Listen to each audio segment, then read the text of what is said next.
আসসালামু আলাইকুম। Magic Bangla TV রাত ৯টার সংবাদে আপনাদের সাথে আছি আমি হাফসা ইসলাম জি। শুরুতেই ১৩ জিবি সংবাদ শিরোনাম। হাসিনাকে গ্রেপ্তারের রেড নোটিশ জারির জন্য ইন্টারপোলকে চিঠি। রাজধানীতে ট্রাফিক আইন লঙ্ঘনে ২১৮৩ মামলা, জরিমানা ৭৯ লাখ টাকা। ট্রাম্পের জয়ের পরই রাশিয়ার সঙ্গে নতুন প্রতিরক্ষা চুক্তি করল ভারত।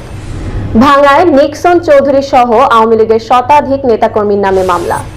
উঠতি মডেল এলাইনা খান লামিয়ার হঠাৎ আত্মহত্যা। জানুয়ারিতে বাংলাদেশের যুব উৎসবে যোগ দেবেন ফিফা প্রেসিডেন্ট। এতক্ষণ শুনছিলেন সংবাদ শিরোনাম, এবার বিস্তারিত। গণঅভ্যুত্থানের মুখে দেশ ছেড়ে পালানো সাবেক প্রধানমন্ত্রী শেখ হাসিনাকে গ্রেফতারের রেড নোটিশ জারির জন্য পুলিশের মহাপরিদর্শকের মাধ্যমে আন্তর্জাতিক পুলিশিং সংস্থা ইন্টারপোলের কাছে চিঠি পাঠিয়েছে আন্তর্জাতিক অপরাধ ট্রাইব্যুনালের প্রসিকিউশন অফিস। মঙ্গলবার এ তথ্য জানিয়েছেন আন্তর্জাতিক অপরাধ ট্রাইব্যুনালের চিফ প্রসিকিউটর মোহাম্মদ তাজুল ইসলাম। মানবতা বিরোধী অপরাধে শেখ হাসিনা, তার মন্ত্রিসভার সদস্য, পুলিশ সদস্য সহ সংশ্লিষ্টদের বিরুদ্ধে গ্রেপ্তারি পরোয়ানা জারি করা হয়। রাজধানীর বিভিন্ন এলাকায় ট্রাফিক আইন লঙ্ঘন করায় ৭৯,৩৪,৫০০ টাকা জরিমানা ও ২,১৮৩টি মামলা করেছেন ঢাকা মেট্রোপলিটন পুলিশের ট্রাফিক বিভাগ। বিষয়টি নিশ্চিত করেছেন ডিএমপির মিডিয়া অ্যান্ড পাবলিক রিলেশনস বিভাগের উপ পুলিশ কমিশনার মোহাম্মদ তালেবুর রহমান। তিনি জানান, জরিমানা ও মামলার পাশাপাশি ওই দিন ১৮৯টি গাড়ি ডাম্পিং ও ৬৯টি গাড়ি রেকার করা হয়েছে।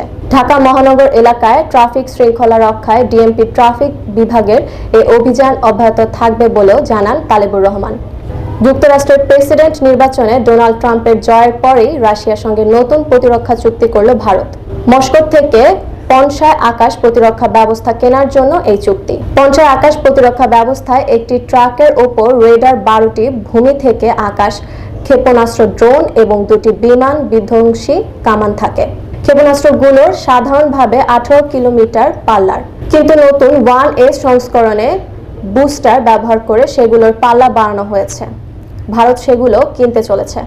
ভারত ডায়নামিক্স এবং রাশিয়ার রোজোবরা এক্স সংস্থার মধ্যে স্বাক্ষরিত মৌ অনুযায়ী রুশ প্রযুক্তিগত সহায়তায় এই আকাশ প্রতিরক্ষা ব্যবস্থা ভারতে নির্মাণ করা হবে। ফরিদপুরের ভাঙ্গায় ককটেল বিস্ফোরণের ঘটনায় ফরিদপুর ৪ আসনের সাবেক সংসদ সদস্য নিক্সন চৌধুরী সহ আওয়ামী লীগের শতাধিক নেতাকর্মীর নামে মামলা করেছেন এক বিএনপি নেতা। উপজেলা পরিষদ সংলগ্ন সড়কের রোববার রাত ৯:৩০টার দিকে ভাঙ্গা পৌরসভার মধ্যপাড়া হাসামদিয়া মহল্লায় এই ককটেল বিস্ফোরণের ঘটনা ঘটে।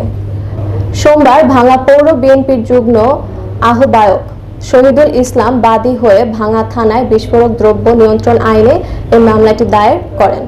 খুব অল্প সময়ের মধ্যে ভালোই কাজ শুরু করেছিলেন এলাইনা খান লামিয়া। মডেলিং এর পাশাপাশি অভিনয়ও যাত্রা শুরু করেছিলেন তিনি। বিয়েটাও করেছিলেন কিছুদিন আগে। তার এই হঠাৎ মৃত্যু কোনোভাবেই মানতে পারছে না তার সাথের কলা কৌশলীরা। সবার কাছে সে অনেক ভালো মনের একজন মেয়ে। অনেক স্বপ্ন, অনেক পরিকল্পনা ছিল তার এই ক্যারিয়ার নিয়ে, কিন্তু কেন হঠাৎ তার এই আত্মহত্যা, সেই কারণটা এখনো অজানা। ফিফা প্রেসিডেন্ট জিয়ান্নি ইনফান্তিনো জানুয়ারিতে বাংলাদেশের যুব উৎসবে যোগদানের জন্য প্রধান উপদেষ্টা ডক্টর মোহাম্মদ ইউনূসের আমন্ত্রণ গ্রহণ করেছেন। আজারবাইজানের রাজধানী বাকুতে COP29 সম্মেলনের ফাঁকে প্রধান উপদেষ্টার সঙ্গে দেখা করেন তিনি। প্রধান উপদেষ্টা আসন্ন যুব উৎসবে যোগদানের জন্য তাকে আমন্ত্রণ জানান এবং বিশ্বজুড়ে স্বনামধন্য কয়েকটি নারী ফুটবল দলকে বাংলাদেশে আনার বিষয়ে তার সহযোগিতা চান। শেষ করার আগে শিরোনামগুলো আরেকবার। হাসিনাকে গ্রেপ্তারের রেড নোটিশ জারির জন্য ইন্টারপোলকে চিঠি।